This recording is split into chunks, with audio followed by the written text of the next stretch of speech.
I'm Matt Zamora. I'm the director of sales at Nanalysis Corp, which is a Canadian-based company that sells benchtop NMR spectrometers.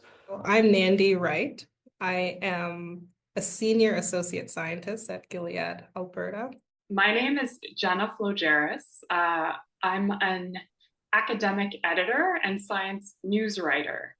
I'm a freelancer and I work fully remotely. So that means I'm basically a digital nomad. I travel around the world whenever I want within visa restrictions. My name is Mariam, and my title right now is a senior consultant, and I work fully remotely. My name is Chris Corkery, and I work for McGill as a technology transfer manager. So I find different ways to help McGill researchers advance their technology and then translate it, which means move it out into the real world for use in markets or commercial applications. So I'm Arthur Hensby. I'm right now the product manager at Brilliant Matters Organic Electronics Inc. in Quebec City, Canada. My name is Janina Wilkom. I work at the University of Calgary as a specialist for lab safety with the Environment, Health and Safety team. My name is Orly Fallon. I'm part of the Heidolf team in North America, so for Canada. Heidolf is a manufacturer of chemistry equipment, including rotary evaporator like I have behind me, or hot plates, overhead stirrers, reactors, all of those type of equipment. And my role is called cell support specialist, or also solution specialist. I'm a bit a hybrid of both. Which is just terms in the business for a sales representative. My name is Jamie Butler. I'm the Education and Workforce Development Specialist at the Good Food Institute. My name is Madhu Kaushik, and I'm the CTO and Senior VP at Vera Inkjet. My name is Keely Harding. I am a chemist for the oil and gas industry for hybrid chemical technologies in Calgary. My name is Stephen Taylor. I'm the Executive Director at the Laboratory Safety Institute. We're a 50-year-old nonprofit based out of Natick, Massachusetts, and our focus is to empower people to practice safer science in schools and laboratories around the world. So I full on pursued, PhD and was what I wanted to do as a professor, and that's kind of what most grad students are fed throughout that process is here's how to become a professor.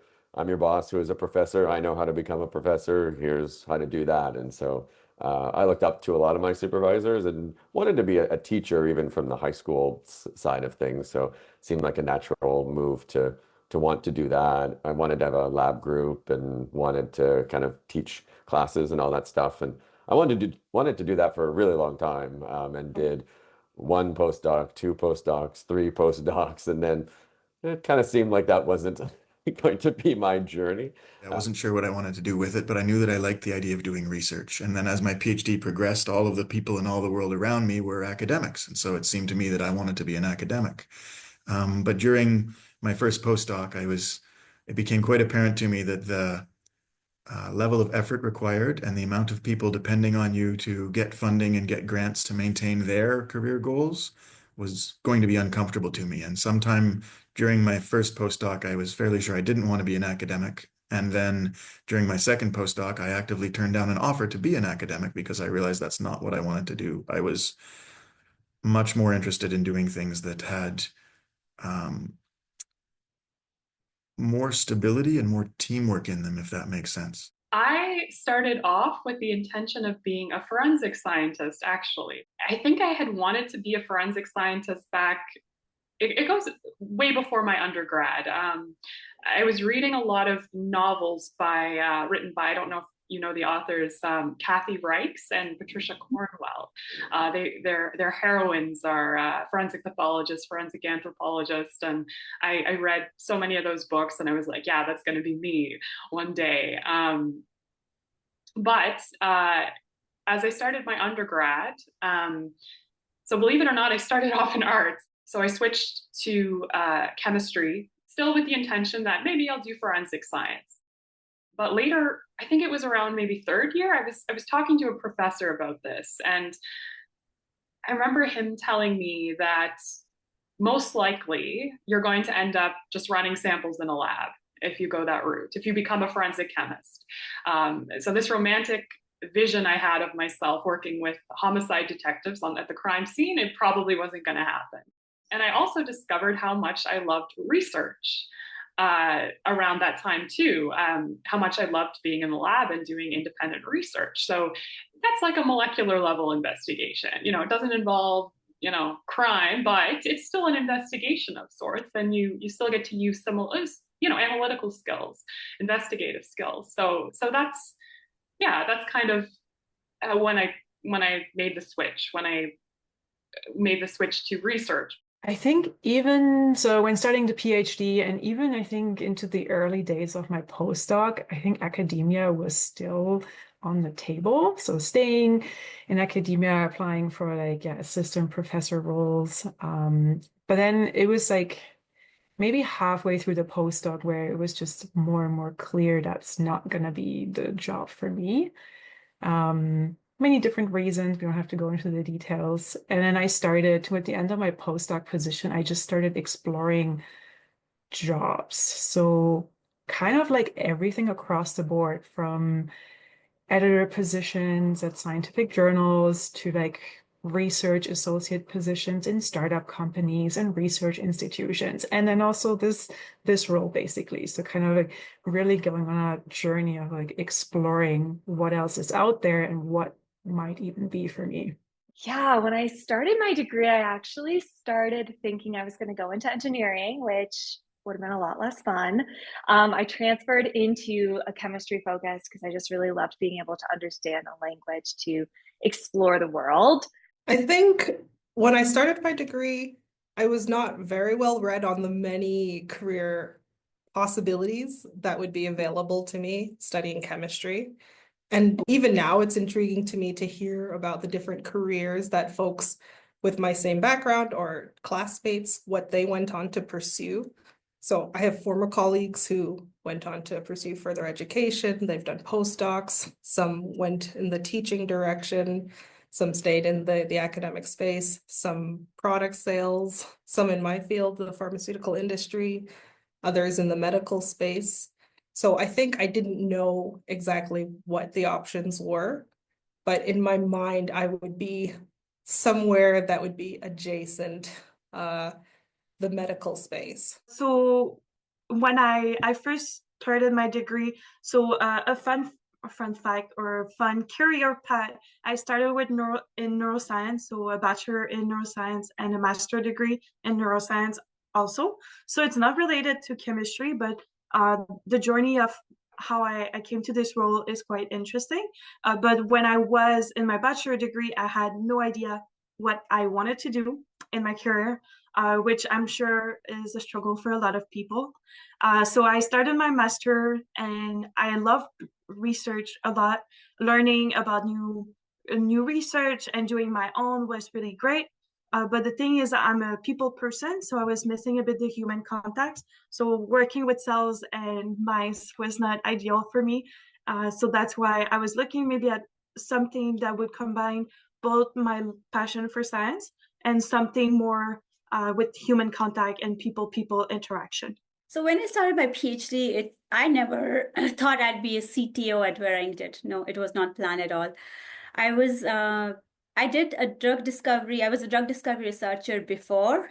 Right after my master's, I did a few years there, and that's what I plan to go back to. Midway PhD, I got really interested in the strategic side of things rather than the lab bench work. And that actually ended me looking into some basic foundation business courses at McGill, which I did. And then I thought maybe I'll go into management consulting. So that was all my planning. And now you would see how the planning works. It never works. So I did appear for a few management consulting interviews, and then I got pregnant. And then during my mat leave, one of these founder members of Arranged approached me and kind of convinced me that I would be able to do what I wanted to do in management consulting and even do science at the position he offered me. And I jumped upon it. Going into college, like a lot of kids from my area, very focused in on sports. So I went to college to play sports, and my goal was to do something like physical therapy and be a doctor or do something in the medical field that could keep me close to sports. What I realized though as I went through my undergraduate education was that I really loved chemistry. And the thing that I really loved about chemistry is the abstract nature of it, that it wasn't just a set of memorization, but it was a set of concepts that I could apply not only within the science of chemistry, but in other areas of my life. And so that really drew me into chemistry. And by the time that I got to the point that I was ready to graduate, I was like, I really want to know more. And so when I went into graduate school and got to meet my graduate professor, it was, I really want to be a graduate professor because I loved the research, I loved interacting with students. And so that was my kind of next target that I wanted to be. But as I went through my graduate career and into my postdoc, what I realized was that, really the thing that I love to do more than anything is problem solve. I really like problem solving and I like doing that in the lab, but I also like doing that in different social environments as well. And so that's why I got a lot more interested in how my chemistry background would actually play in business as well. And so my career since then has really went down a few different roads. Yeah, well, there were a bunch of jobs that I thought that I'm going to have. Um, I started with petroleum engineering for my bachelor, and I completely thought that I'm gonna be an engineer in a refinery or something. Then I did a master's in polymer engineering, and I was doing research, so I thought that I'm gonna be a researcher. That idea was there with me during my PhD in chemistry, and I thought that I'm gonna be a researcher, but in industry. I never had the picture of being in academia because I have already done a research position with my master's, and I knew what it looks like and how exciting it is to be in industry. But like still, I thought that I'm gonna be a researcher in an industrial setting, and to be honest, I thought that that is my only option. Like I mean, my second option other than academia. Um, but then, yeah, after graduation, I actually did that. After graduating my PhD, I actually was a research scientist for a year and a half until I realized that there are other things out there. No, not even a little bit. I didn't have a lot of knowledge on oil and gas. I took an industrial course at one point, so I knew like a little bit, but I didn't have a lot of knowledge. I'd say somewhat. So, as I mentioned, they were specifically looking for a chemist.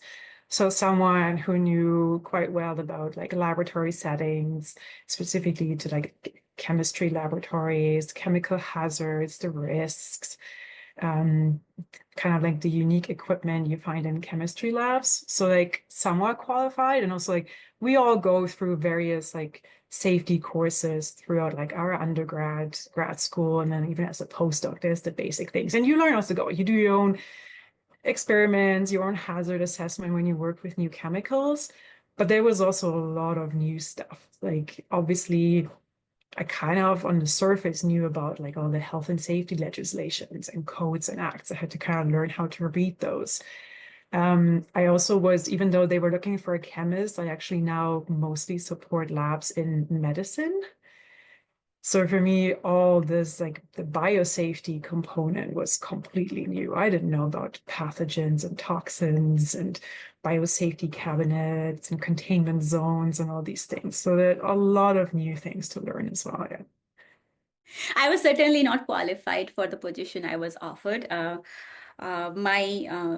remember having my first meeting with Glenn, and he said I'm supposed to build out a lab. I'm a VP at Mira, and I said, "Are you sure you are taking me a VP? I just did my PhD." And he says, "No, we'll do it. We'll do it.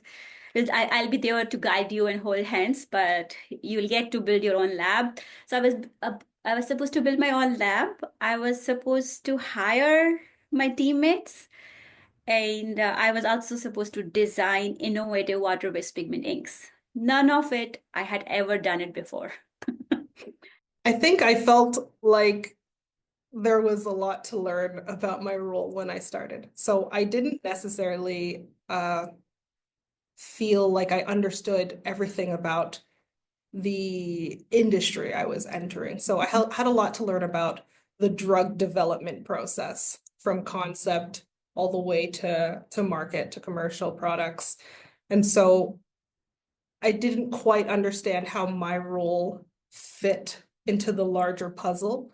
And I think that took some time to feel more comfortable and confident in that space where you sort of feel like everything is brand new and everything is unknown. So I think that naturally leads to the feeling of, what am I doing? So a little bit of questioning along the way. But I think that's natural in a new role, especially in a position like ours where it's not perfectly what we did at school. And so you don't jump in and you're doing exactly what you did. It's new equipment, there are new procedures, there are a lot of rules that you have to follow and understand. So a lot of the early days was just learning how to do what I was hired to do. Part of what my position wanted me to do was help people at McGill, help professors at McGill start companies. And I had started a couple of companies. I knew about starting companies, but I only know about starting companies and building them to 10 or 15 people.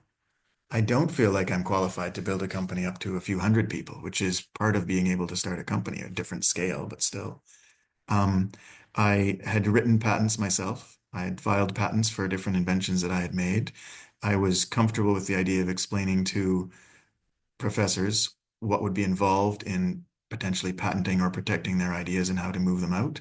I had not worked very much on research agreements or legal agreements and still don't find them particularly fun. But I do them, or there's someone else in my office who happily does them because he loves doing them, and that's part of finding out a team of people to work with. Everyone has their strengths. So there's imposter syndrome everywhere through anyone who has an amount of education. There are things that I knew how to do and know how to do fairly well, and there are aspects of my job that I didn't know how to do very well and have since learned. There are aspects of my job that I have realized I don't particularly love, and then I've shuffled internally with teammates that I work with, so they do the parts that they enjoy more, and I do the parts that I enjoy more. But I was qualified for my job when I started, even though I didn't feel that I was qualified for it in every aspect. There are many aspects to this job. There were parts that I thought that, yes, I'm qualified and even overqualified of doing this. And there were parts that, no, I was like absolutely not qualified for it. It was a blend of things, higher in some things, lower in some other things. And to clarify, technological part, piece of cake. Like I got this confidence after graduating that there would be like no science or technological subject that I wouldn't understand. I'm not claiming that I understand at all, but there's this confidence gets into you that you know that I will figure that out. And you will. And everyone can do that. That part I was like completely qualified. I was certain of that. But there was this other part of they were talking about numbers, they were talking about expenditure, they were talking about CRA policies and regulations. I had absolutely no idea what those were. Even reading the website, to me, English being my third, fourth language, it looked like a Bible. I was like, what is it saying? But slowly you will ease into it and you will understand that, okay, same as the other technological subjects, the more you read it and more you interpret them, you will understand them. So it's fine. Part of the origin of imposter syndrome actually comes from the fact that a job description is so far from what the job actually is. How can you feel that you know what the job is well enough to know if you can easily or comfortably or happily do that job? You need to do it for your probationary period functionally so that you have an idea about what the job is and so that the people you work with have an idea about what aspects of that you'll be good at and what aspects of that you'll need to learn at. So every once in a while, listings come up at McGill, and I look at them and think, and I know what the job is. It's a job in admin with me or things like that. And I look at it, I'm like, this looks like a terrible job. I actually know the job. The job is far more attractive than the listing. And sometimes people are like, oh, Chris, there's a job posted here at my company that you'd be perfect for. I think you'd really like it. And I look at the listing and I do not think I would be perfect for that job. So is this person that I've known for a decade wrong? Do they not know what the job is? Or does the listing truly not really fit what the job is? They're the best someone can do in an hour and a half of trying to explain what the job is before they pass it to HR. The most difficult part was was doing cash flows and reading account papers of the company. I had no training. My education did not train me anyhow. I mentioned doing some basic business skills course. That's not enough. And I'm still learning. I would say like 5, 6 years of doing them. I'm still learning. I don't enjoy doing them. I'm a scientist at heart. Let's just say I don't enjoy spreadsheets. I enjoy writing grants and white papers. That's a good question. Pain point in transitioning. I think perhaps it's the vastness of things. So there's so many different ways you can go, so many different things you can do. And that vastness is sort of daunting. And I think learning to narrow things down, so make a decision, and any decision that you make is leading you towards where you want to go. Whether the decision lands you exactly where you want to be, even landing somewhere you don't want to be, is feedback, so that you might make another decision and then be on track to where you now have discovered you want to be. I hope that that makes sense and tracks. But I think learning to make decisions, and in facing that there are so many decisions that can be made, making one decision at a time, getting that feedback from making a decision, and then moving forward, having made that decision, moving forward with that output and say, okay, actually not this way, but that way. And now you make another decision. And that sort of cuts down the vastness, and it makes it feel more tangible and less daunting to move forward in whatever goal you're walking, whatever you're heading towards. It clears it up for you as you move forward. Some maybe. I think I had to change a bit about like my thinking about certain things. Like when you're on your research project, it's your kind of little project. There's often things are very fundamental. You're not really thinking about the bigger picture. Now there's a lot more bigger picture thinking, like system thinking. It's like, and also, I mean, I was always had a bit of a safety role in the labs I was before, as a researcher or even as a PhD.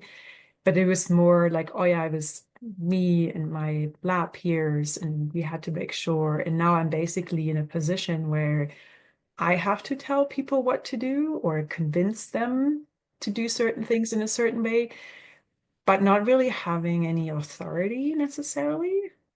So it's like it's this influencing without necessarily having the reporting relationship or authority. Like before, if I had a student I was mentoring in a lab and they weren't doing a certain thing, not wearing their PPE, I would just like step up to them and tell them. But now it's like I can talk to lab personnel, but in the end, it's like they have to take their action, or their supervisor is the one who's the has to enforce it basically. So there's a bit of a difference. So something I still struggle with a little bit, like the assertiveness piece, the influencing piece. I'd say for me, the most difficult part was and still is as a scientist, we are trained to collaborate and share the information that we know with everyone else. So that's amazing, and it works very well for science, especially an academic, institution. If you learn something new, you tell the world. However, in a business setting, it can't work exactly like that because you have to run a successful business and which sometimes involves not sharing everything you know. So I'd say that is sometimes the hardest part is, having like different NDAs or something in place and wanting to like share everything you know with the world, but you have to balance that with the business objectives also. I am an academic, but I'm not a principal investigator. But I did transfer out of academia when I finished doing my last postdoc and then worked in startups for a while. And the difficult part of that was the uncertainty if I would ever go back to doing academic things. But at the time, I was still, and I still am, separate from the job I have now, I still am a sessional lecturer at McGill. I teach at McGill every term and was happy to keep doing so while I went and learned about startups and started working in startups. And honestly, every job interview I have done since, I've told them in advance, I teach a couple of courses a year at McGill, and I'm going to continue doing so. If you would like me to work for you, you need to make sure that there's space for me to do that. And all of the jobs that have hired me have said, yes, we'll make sure that you can still do that. So I softened the blow of doing that by making sure I kept a foot in doing some teaching at universities, which I do enjoy doing very much. But I think that the difficulty in doing so was the awareness that I was for sure closing the door on being a principal investigator one day. And I was very okay with that by the time I did it, but it still felt like I was closing a door. And there aren't very many times in my life where I've had to deliberately make a choice that says, this is not what I'm going to do with my life. And so that's an odd feeling. So I have made a career out of being uncomfortable, right? So I, I'm a scientist by training, did the whole song and dance through the postdoc, and loved it, did industry for about 7 years. But really, after my industry experience, I went and built 2 startups. And so I built a content-based startup that focused on how innovators talk. And we called it innovation storytelling. And so we built that up, and then we turned that into a generative AI product. And that product is now called Narratize, and that is something that I launched with my wife.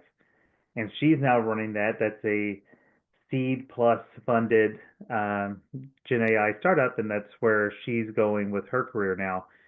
And I wanted to get back into sciences, and that's how I ended up at LSI, was that I wanted to take all of this that I learned and bring it back to into the science realm, especially with like a smaller type organization. And the question that you asked me was around like, you know, are there any other perspectives that were really important in this process? And one of them was, how do I transition from my idea to our idea? And once again, kind of going back to that whole concept of, collaborating and problem solving. Once I come up with a solution, what you realize being in different types of organizations is that the ultimate solution isn't going to come from you. It is the seed of the ideas, and then they are going to morph and change with the customer, with the need, with the different ideas from within the organization, and eventually get to let it go. And that transition becomes really hard for a lot of times scientists, because we're taught to hold our ideas at high value. Yeah, we hold tight to them, and letting it go can be one of our biggest growing points and greatest opportunities. What helped me or what gave me a leg up, I guess the PhD years, one thing they teach you is to take a big, complex, unknown problem and break it down, right?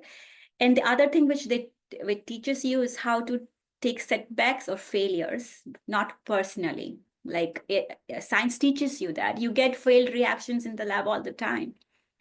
So for me, basically, every project was one set of experiment which I was performing, and I would do it. I would do as much research and make a hypothesis, work on it, both setting up the lab, interviewing people. And now we have a team of 8 scientists in the lab. The company is about 16 people. And we are doing good. I survived, basically, thanks to my PhD training on how to break problems and not take failures personally. I think these two things really helped. So still now, when sometime I visit customer, they will start talking of their application and what they're doing and their solvent and chemistry related research, and I can get a bit confused and not always knowing what they're talking about exactly. But the thing is, in those situations, I just take it as an opportunity to learn. So I always ask a lot of questions to my customers because I want to be prepared for the next time, and I want to understand what their challenges are. So if I have someone doing similar application, similar research, then I know already what can be a limitation, what can be a challenge, stuff like even high boilers, low boilers, like DCM, DMF, those solvent, are more challenging solvent to work with. So sometimes being familiar with those limitations is what I'm focusing on, and I'm still learning every day from everybody. The customers that I talk to are people that I used to be, or people that I used to work for, kind of thing. It was kind of interesting when I was hired. They kind of did a little bit of an experiment where they hired three people, where one was pure sales, a guy who sold GPS equipment, someone who was purely kind of academic, me, who had, a tiny bit of sales experience, and a guy who had worked in a lab but was a sales guy, so kind of somewhere in between. So the guy who had the GPS kind of background, he didn't last very long. It was an old dog, new tricks kind of thing. And the other guy and I, we knew that world because we'd been in it. We knew it's not, academics are different, and it's not, selling someone GPS equipment or a car or real estate is different than talking to professors and things like that. So I spoke that language right from the get-go. So I think that helped my onboarding. It was just about learning some of the sales stuff. And now when I usually hire people with a chemistry degree because I find it's easy to teach them how to sell. It's hard to teach a salesperson how does an NMR work. So I find that was a big leg up for me. Definitely having the background degrees, publications, that helps because you excel in writing. You have shown that you can start something, finish it. You have shown project management, literally all of the soft skills from PhD, plus my personal skills of liking to talk to people. I just like talking to people, explaining things, and that helped a lot. But it was a combination of what formal training gave me and what I am as a person.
A lot of skills that maybe you wouldn't think are key, but when everyone's coming in with similar education, similar backgrounds as far as the credentials, everything else are the things that add value and set you apart.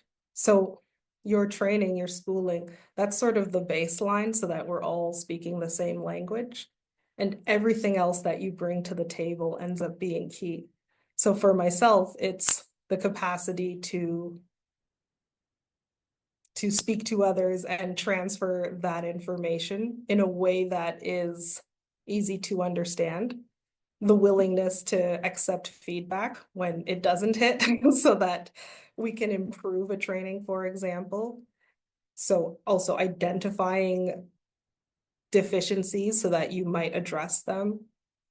And so I think figuring out the skills that you bring naturally that are outside of maybe the technical things is something that is valuable. So for myself, it's organizing a training. For someone else, maybe that sounds like a terrible role, but for myself, that's not something that it's something I enjoy doing. So I can embrace, oh, I can bring this skill or this organization, this capacity to tell a story so that someone can accept a piece of information easier than if I said, read this module and come back.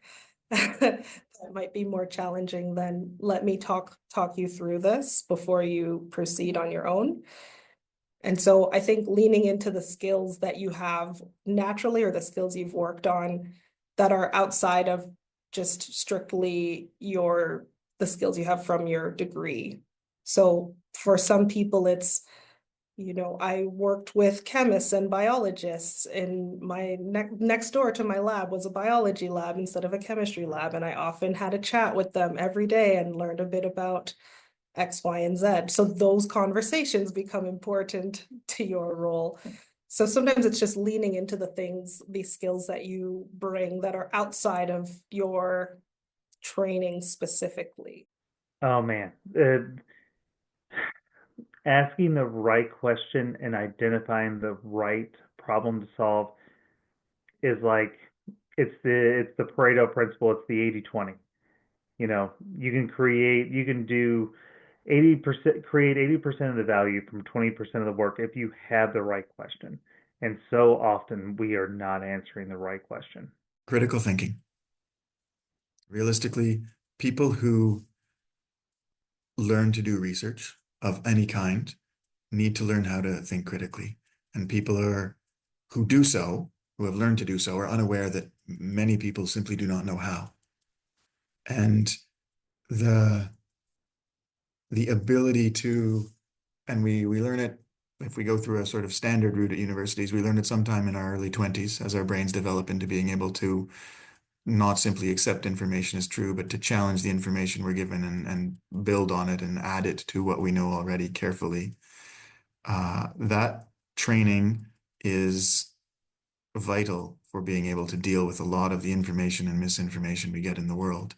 And it's that technical accompaniment to it is very important because I've worked in lots of places where they say, oh, this person has this degree in science. They'll be able to think this problem out. They don't necessarily expect you to be working in science, but they're pleased that you can understand science or chemistry or whatever it is that you understand.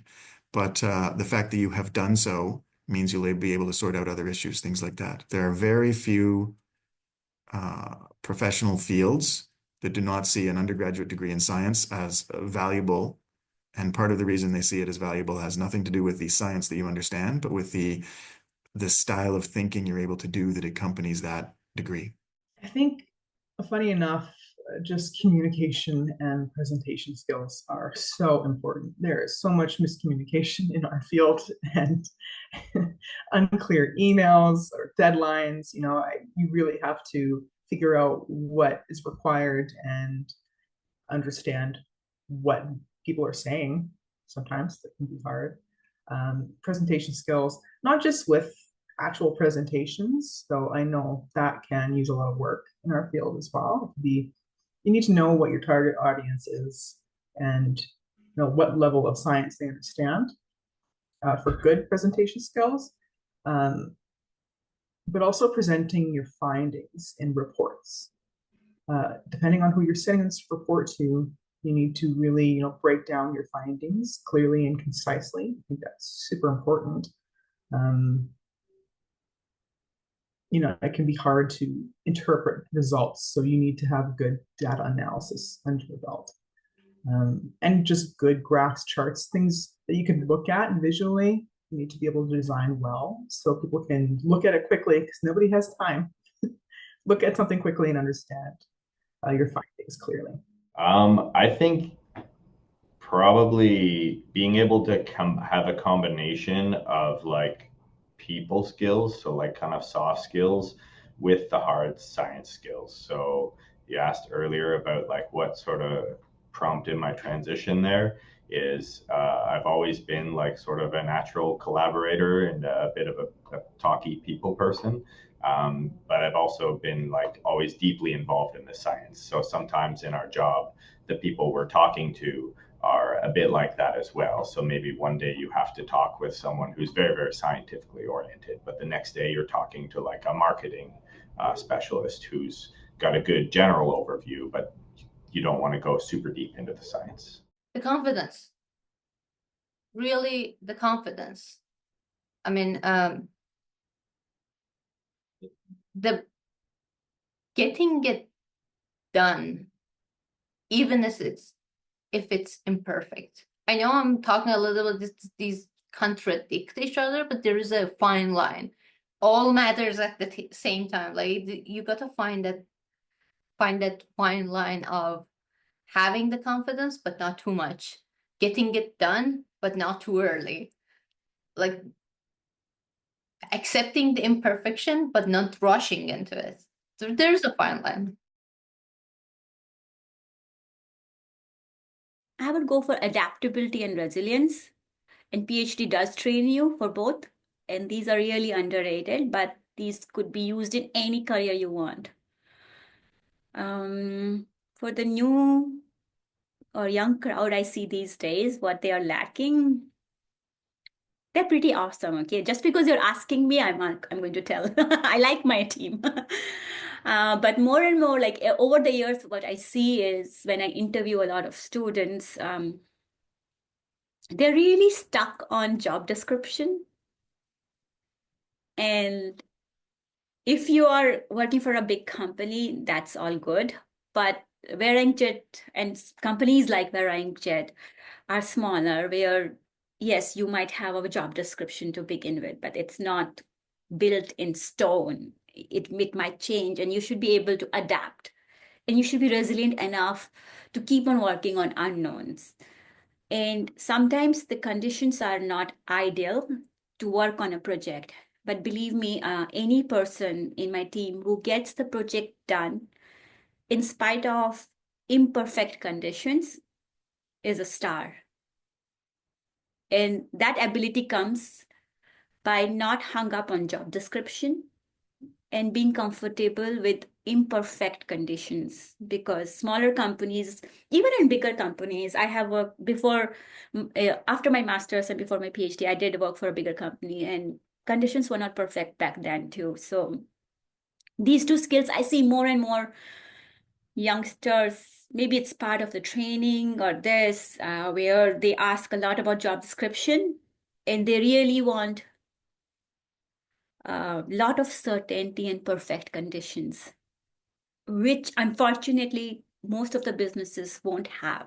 So, stuff like attention to detail or problem solving. I think that is a little lost, and I'm making myself sound like an old man here, but it's a lot of, oh, how do I do this? Did you try Googling this? Did you give this one or two shots? Like I get a lot of people who come up to me just, Matt, I couldn't figure this out. Okay, what have you tried? I just didn't know. I didn't even know where to start. I wish that could be more of a focus in. Maybe a bit of critical thinking that is missing. You kind of like, yeah, analyze things a certain way. What I also noticed with some of the students that I've recently been supervising is a bit of out of the box thinking, or kind of like taking their own initiative. Like often the project that they're working on, they're coming back to me and it's like, what should I do next? I was like, okay, but what did you learn just now, and what do you think you should do next? I don't know if that's part of like, how curriculum at universities has become more like a fixed schedule and there's less opportunities for them even to explore. And that's why they're just kind of focused on, okay, I've done this now, what should I do next? And basically just working through a to-do list without actually taking take it in their own hands and developing direction. My young people have a variety of skills that I did not have access to. I had a discussion a couple of days ago with someone talking about the fact that the continual bombardment that people who were born 20 years ago or 25 years ago receive from media and social media, digital media, is incredibly different than what I grew up with, born in the 70s. And I'm noticing that people who are in undergrad now are better organized than people who were in undergrad when I taught them 15 and 20 years ago. No one feels better organized than someone they've never met, of course. So our level of organization is always a personal thing. But the quiet skill of being able to ignore all the chaff that one gets via social media and advertisement and things like that is actually starting to become valuable to the students that I'm teaching. I see that change over the last decade or decade and a half, 2 decades even, and it's for the better. So asking what skills young people don't have is all well and good, but there are skills that young people have that potentially young people 20 years ago didn't have. Skills that young people don't have now. I have such a positive look on people that I think that everyone brings a lot of value, um, no matter where they come from. Their perspectives are unique, and the unique perspective is is so valuable within, especially within industry. What I will say is the appreciation, sometimes the appreciation for other people's perspectives may not be there because let's let's just let's just face it. Saying that I'm right takes a lot of confidence. And a lot of times you have to be willing to kind of break down the barriers to say this is what I think and this is why I think it, but I want to hear your perspective and what you've seen because I want to test it against what I have, what my knowledge is. Um, because sometimes lived experiences really add a lot to knowledge base. And so let's go and, like I said, go talk to the people that are doing it. So to me, um, being empathetic and not thinking that just because you have the degree doesn't mean that you necessarily know everything about a process or a product. Like I mentioned at the beginning, everything business related, all the terms, how margin and stuff like this, and that you don't learn in science. So definitely all the business terms was something I didn't learn, and stuff like email and time management. I think that's not something I learned during my degree, but something more that I had to learn when I started the job, because it's something important, like I mentioned before. So I did learn it, on the spot. And one thing that I noticed for myself that I had a little bit of experience based on my postdoc role was more advanced like project planning and project management skills. I mean, you're managing your own project as a PhD student, as a postdoc, but you very rarely get into the area of defining certain timelines, defining certain milestones, like key tasks to accomplish, deliverables. I mean, we all know the deliverable at the end is often a publication or your thesis, but it's like, I sometimes wish I had more exposure to that. Like I had a bit of exposure to managing my own budget as a postdoc, but then yeah, kind of like the budgeting part as well. That's where I think I had a big gap that I'm still filling today. Oh, lots of things. There are, you go and get an education and you learn all the things you can, and those are less than half the things you need to know how to do in your life. But you've been taught how to think, you've been taught how to learn new things, and you've been taught how to find out new things that you need to learn. And I can't imagine what life would be like if I weren't learning new things all the time, right? Like if my education provided me with everything that I needed to know to live my life, then I'm just gonna finish my education and sit and get generally more bored and generally more glum for the rest of my life. That's nonsense. A good education provides you with the ability to continue educating yourself or getting more education for as long as you can. I think I wouldn't change my career path, and that's not to say that the road has been perfect.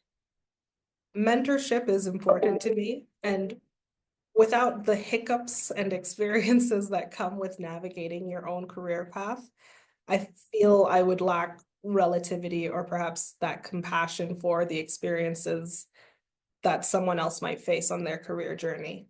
So if someone comes to me for advice or someone wants to talk out the options that they have for their life and their career, I feel it adds value to have had things not go perfectly and to have stories that I might offer. This went this way, and then I was able to pivot and transition this way.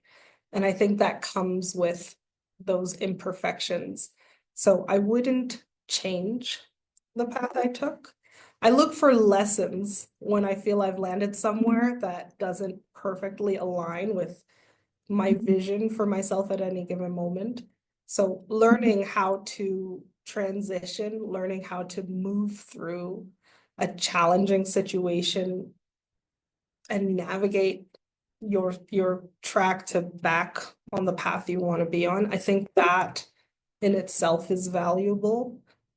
So I don't regret that things are not perfect. I don't regret the bumpy bits. I think that's a part of learning, and that's valuable to contribute to someone else. I think you can love where you are and still change and still transition to other spaces. I personally do not see myself going through a career change at this time. I have seen others do it, and I keep such mentors in mind if that is a direction that I choose for myself in the future. I think you never say never. Again, there's so many positions that exist, even within just the field I'm in presently, that I didn't even know about prior to interacting with those different occupations. And so sometimes there's a program, for example, here where you might do job shadowing. So you might change your role temporarily so that you can discover actually what do they do in as a part of the quality team, what might I do? Or as a part of the technical operations team, interacting with the manufacturing plant, what might they do? And so there are opportunities to even test out other roles sometimes, and you might find, wow, that's really a great fit for me. So I would never want to say, nope, never going to do it. But also uh, I do enjoy my present role. So I don't see it, but that doesn't mean that's an impossibility. It just means where I am right now is I have my goals in mind and I am on track to achieve things I wish to achieve. And so I'm happy where I am. But that's not to say that things won't change, because things are ever changing.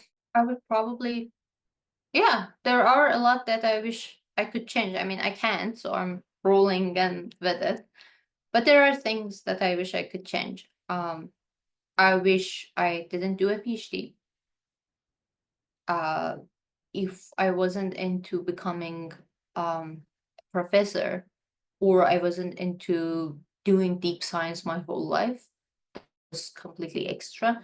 Like, don't get me wrong, there are skills that I've acquired from my PhD that changed my life. I'm a completely different person.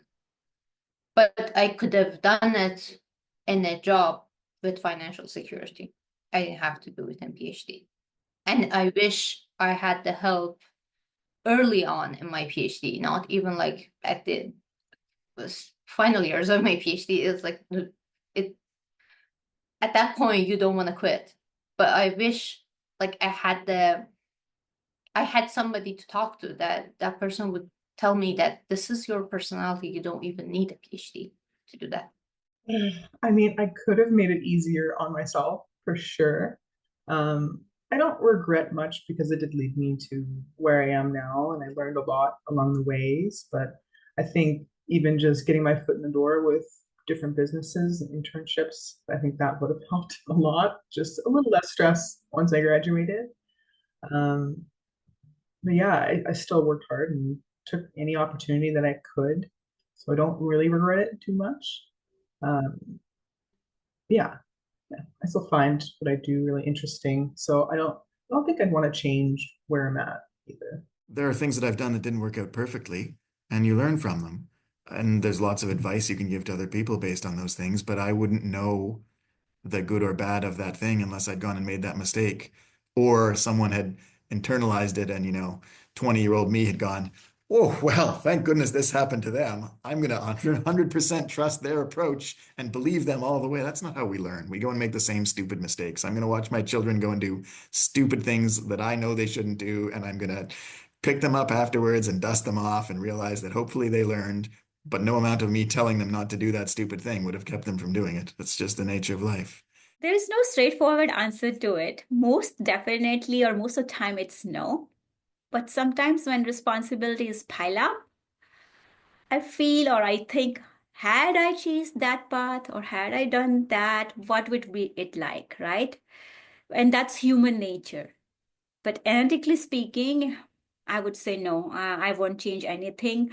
There were many failures, there were many hard days, but everything, every challenge, every step has shaped me for what I am today. And I have no regrets, no. It's an interesting question. Like again, I think I do not have the knowledge to answer this about Canadian market, Canadian chemistry market. You have given me way far more. You think I'm way more intelligent, but I do not have any insights on this. I can tell you about print industry, and I'm very optimistic about print industry. Um, uh, One thing I feel is it's not the go-to industry for most of the chemistry majors. I was not looking to go into print industry either, but it's an interesting industry to be in. Um, I'm really optimistic that I know there are like just so many things going on. There is AI, and then there is sustainability, and then there is environment and the climate. And I think it's a fantastic time to be chemist. I just can't really pinpoint on exact things. So I am optimistic about the chemical field in Canada. There's always a demand for sustainable solutions. There's pushes for technological innovation, lots of R&D investments. I think Canada does focus a lot on sustainability, and they have a lot of ambitious climate goals. So things are always going to be changing. If we're talking about oil and gas industry, I might be a little bit less confident if we are pushing towards like super green. Um, but once again, we can continue to improve. And even with a smaller company, we have more flexibility to kind of pivot what we're working on. Like I have research projects that are outside oil and gas altogether as well. So we always have that flexibility. I love this question because I think a sales rep, especially someone selling a bit more chemistry equipment, I am seeing a lot of customers. I am seeing a lot of application. Even people forming fabric into food waste. No, food waste into fabric for developing new for clothing so fabrics, which is one of the highest pollution factor in the world. Sorry, English is not my first language, so sometimes maybe I'm making a bit of mistakes, but I'm trying my best. So yeah, I'm seeing stuff like this, or developing new polymers, or just new so medicinal chemistry, for example, new drug application, or even the RNA vaccine that has a bit of chemistry in it, and that's something I'm seeing all over Canada. I'm not only covering Quebec region but also the whole country, supporting my colleague in Toronto. So we are both covering the whole country. So we are seeing a lot of chemical fields and research, and I think it's really exciting. That's a tough one. So chemical field in Canada is a interesting thing. So I think a couple really strong points are, for example, we have a lot of natural resources, of course, which is great for any country that wants to build a chemical industry. We have really, really strong R&D for like advanced technologies through all the universities. We have a nice focus on green chemistry, for example, through the Green Network, which just finished. We have really strong regulatory frameworks as well. So, for example, doing chemistry in Canada, I feel safe. I know I have rights. I can say, hey, I have a right to know, right to refuse. I have the right to all this proper infrastructure which surrounds me. There's disposal. So I really, really like those things about the chemical industry in Canada. We also have access to international markets. Most countries see Canada as a good trading partner. So, for example, for our company now, Brilliant Matters, that means we're able to sell our products all the way around the world, and there's not, any trade embargoes or anything crazy like that against Canada. Where we kind of fall short is a bit in, for example, like intermediates. So, like I said, we have a lot of things on the raw resources side, and it seems like we have a lot of things on the advanced side, but for connecting those two, I think is something I'd like to really see improved in Canada. And it can also be hard for Canadian chemical companies to compete with other international entities in terms of labor costs or even raw material costs, as we're importing those from other countries often. So I'm hugely optimistic about it. I feel like we will always need chemists. We'll need chemists to better explain what they're doing through education. We're going to need chemists in the lab to make those advancements. We're going to need them at various different stages. I see it growing, particularly in the world of sustainability and more specifically within the world of alternative proteins. I think alternative proteins offer a huge opportunity for chemists. We need expertise in food chemistry, in biopolymer science, for plant-based textures. We need fermentation optimization. So I really expect to see more roles focused on integrating some of this functionality of looking into ingredients functionality or flavor development or bioprocessing. So these are all places where chemists can make a really big impact. And I feel like we're underutilizing them right now. So there's a lot of potential moving forward. Oh yeah, absolutely. Um, Mostly because people are going to need to collect more data. You know, chemical industry is always going to be present. The question that I would have is, what are the future jobs of the chemical industry? And what is what new skill sets do you need to be developing? And to me, it gets back into, some of those, um, like taking a little more chemical engineering, getting more chemical engineering experience, possibly during grad school, could be one value point.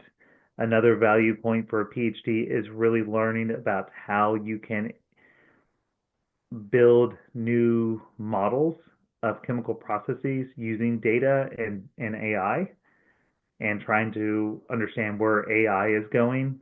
Um, there's AI companies now like Noble AI that are actually building out chemical mechanisms based on data sets that are available, or building out better hazard analysis based on data sets that are available. So being at the forefront of that intersection between data and chemistry, I think will drastically impact your ability to be impactful probably in the next 30 years. So to me, it goes back, yeah, to me, it's all about data.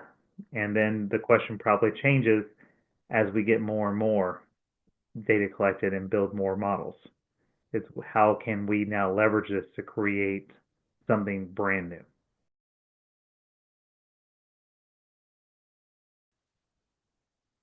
Oh, yeah, absolutely. Um, Mostly because people are going to need to collect more data. You know, chemical industry is always going to be present. The question that I would have is, what are the future jobs of the chemical industry? And what new skill sets do you need to be developing? And to me, it gets back into, some of those, um, like taking a little more chemical engineering, getting more chemical engineering experience, possibly during grad school, could be one value point. Another value point for a PhD is really learning about how you can build new models of chemical processes using data and AI, and trying to understand where AI is going. Um, there's AI companies now like Noble AI that are actually building out chemical mechanisms based on data sets that are available, or building out better hazard analysis based on data sets that are available. So being at the forefront of that intersection between data and chemistry, I think will drastically impact your ability to be impactful probably in the next 30 years. So to me, it goes back, yeah, to me, it's all about data. And then the question probably changes as we get more and more data collected and build more models. It's how can we now leverage this to create something brand new? I feel it varies a bit from province sometimes. So all of them will have a lot of focus on the green initiative.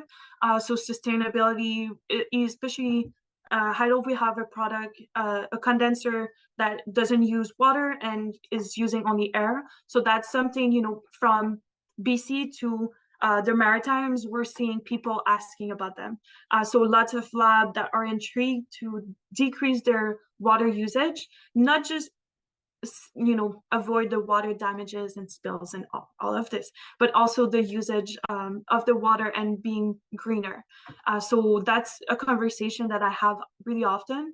So I think more and more companies are focusing on this and trying to do their best to help our planet and find sustainable solution. But there's even some research in green chemistry, for example, that are and or the food waste that I was mentioning, transforming to fabrics, again, is a type of research in the sustainability action of Canada, and I think that's something we're good at and pushing a lot. I'm also seeing a lot of automation happening with more and more tools that we're seeing in the market.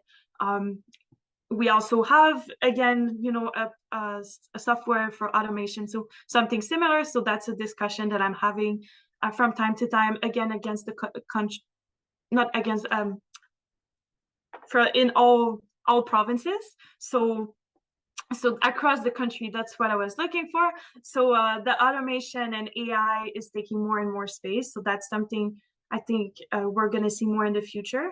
And then maybe in the provinces, I'm seeing, some of them doing a bit more of medicinal chemistry, like in Toronto, or even Alberta with some of big pharma in there.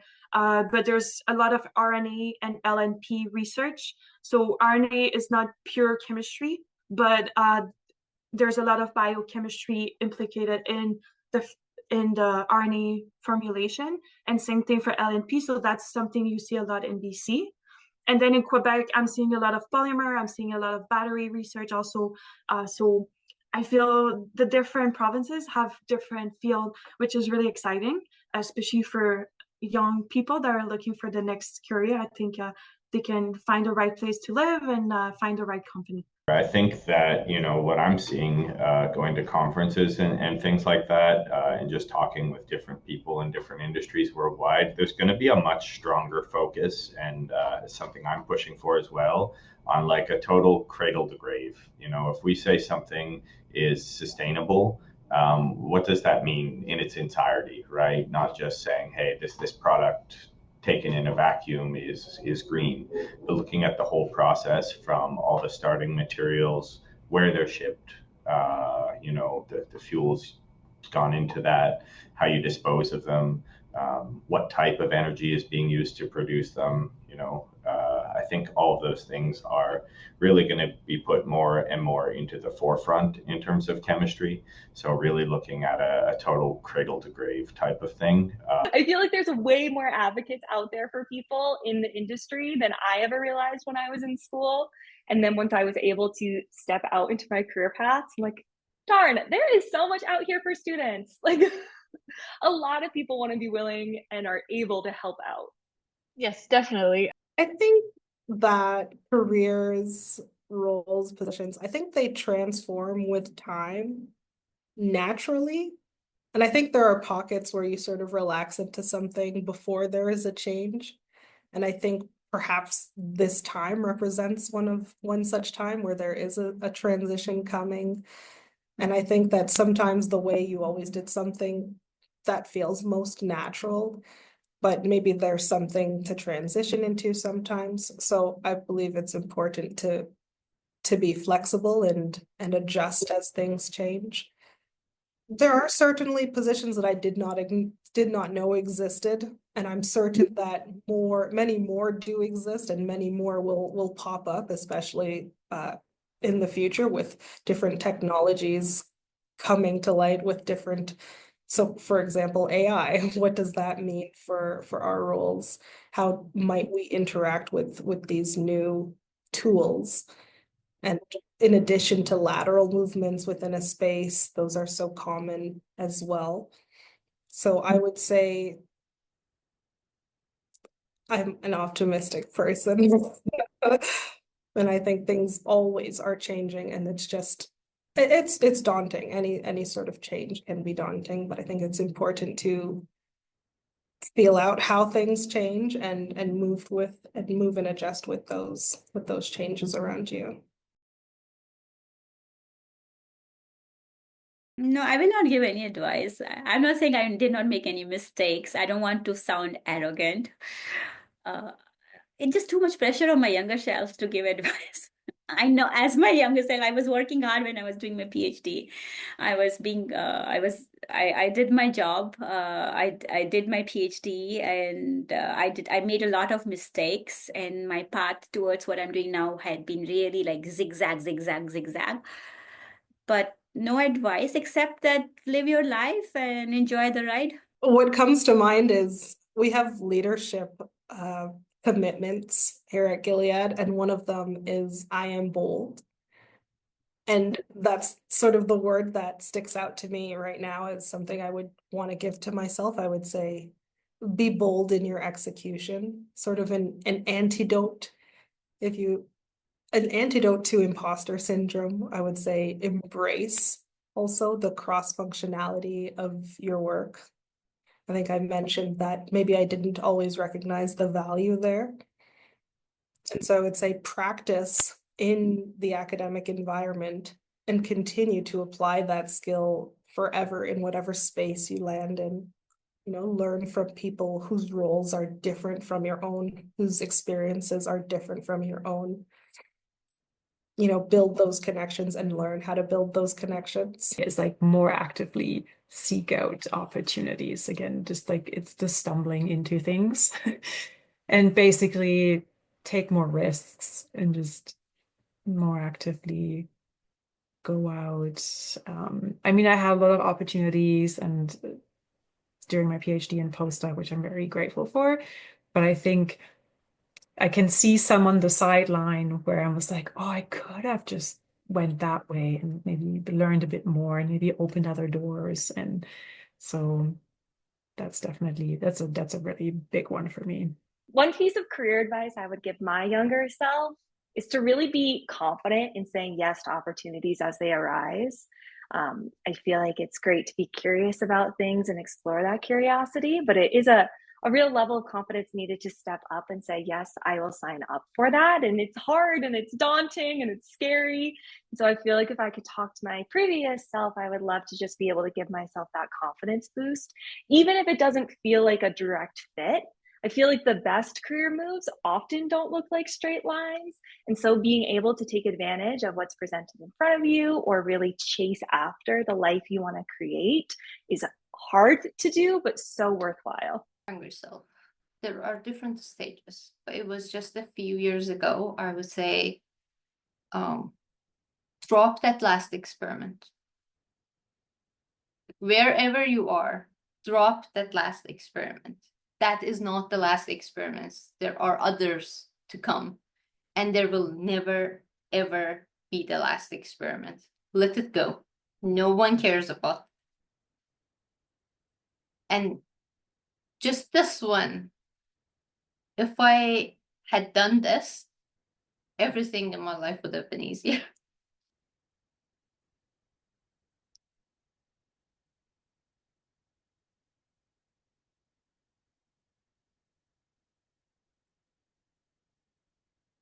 Yeah, yes, getting rid of the idea of there's a last experiment, because you keep thinking that there is this last experiment, that my package is gonna be perfect. There is no perfect. There's always gonna be imperfection, because you're gonna do this experiment, you're gonna unravel new information. For that new information, you're gonna need another validation and another experiment. And that is the whole point. The point of you doing the experiment is realizing how imperfect it is and how much more experimentation and more studying it needs. It's not going to be perfect. Don't be so laser focused on one career path, and it's like, follow your dreams, and all that kind of stuff. But it's like, oh, I should have been cast a little wider net earlier. But and I mean, something I would tell my younger self would be to network more and things like that. And I did a lot of that later, like when I kind of realized that. So my younger self, but not my much younger self. Um, so getting out and networking more, I'd go to mixers and I'd meet other, you know, grad students and postdocs and things like that. So like my network now is pretty big because I have a lot of friends that I went through, grad school with all over Canada, all over the world. But I wasn't really good at networking with, the profs or there's an industry speaker at this conference and I don't want to talk to them. They're a big head honcho. He's just talking with all the profs and they're at a table. But now now that I'm kind of in that position, sometimes I'll go to these, networking events and sit down and I'll say, I wish I could talk to some grad students. Like I wish, I'm not a scary person, so they probably weren't at that time either. So I should have, popped down and had a beer with these people and, potentially gotten, because networking, you never know, right? Down the road, this person could be on a hiring committee or could be on a grant review committee or something. You never know. And so I did a lot of networking with my peers, but I should have been one or two steps up the rung a little bit earlier. But First of all, I'd just say you're gonna be fine. You need to like bring your stress levels down a little bit. I think I would encourage a little bit more, looking into internships or summer student jobs, stuff like that. I think I could have, delved into that a little bit more. But just take all of the opportunities you can. Believe in yourself and your work. Don't let anyone take that from you. Enjoy life a little more. Don't take everything so seriously. There's not that big of a difference between 80s and 90s, in the long run. So I really think young Jenna would be proud of this version of me, and also very surprised. Like, never would have anticipated this. In a lot of ways, like 20 years ago, I would not have anticipated this. Definitely not. But I think, I mean, I like that I've been able to live in the moment a lot. But I think younger Jenna would say, think a little bit more long term. Put some money away bit by bit over the years, just a little bit, every month, whatever, every paycheck, and start building. Because now that I'm a freelancer, this is getting hard. This is hard because I don't have that constant. There's variation in my pay, and it's not, I don't have the security that other people do. And now as I'm getting older, I see the value in having that security. The same piece of advice my first postdoc supervisor intended to give his two sons when they got older is, I don't care what you go and do, but make sure that you do it well. Don't go and do something poorly or halfway. Do it well, and the enjoyment and emotional reward from that comes afterwards. Anything that you do poorly or lazily carries emotional weight and discomfort associated with that. Yeah, I think the piece of a career advice that I would give people really goes back to something that we touched on at the very beginning, which is around problem solving. Um, while you're in graduate school, go after the hard problems and figure out how you solve them and understand better about the way that you process information and process um, how you formulate what is the problem, what are the questions, and then have a systemic way going about answering them. And I think that if you develop that well in your graduate studies, then a lot of the doors that are going to open that before you may have been um, nervous about going into, all of a sudden you won't be as nervous because you know that the skill set that you have is going to be transferable. Don't be afraid of not knowing what you want to do. Sometimes, follow what you like, and try. I like retail. I like sell more than waitress. I was waitress in other jobs, and I preferred sales. So, if you like this, why not give it a try? It's okay to not know, and to figure it out once you finish your degree. I think it's a lot of people. Not everybody find it right from the bed, and it's okay. And yeah, don't be too scared of trying.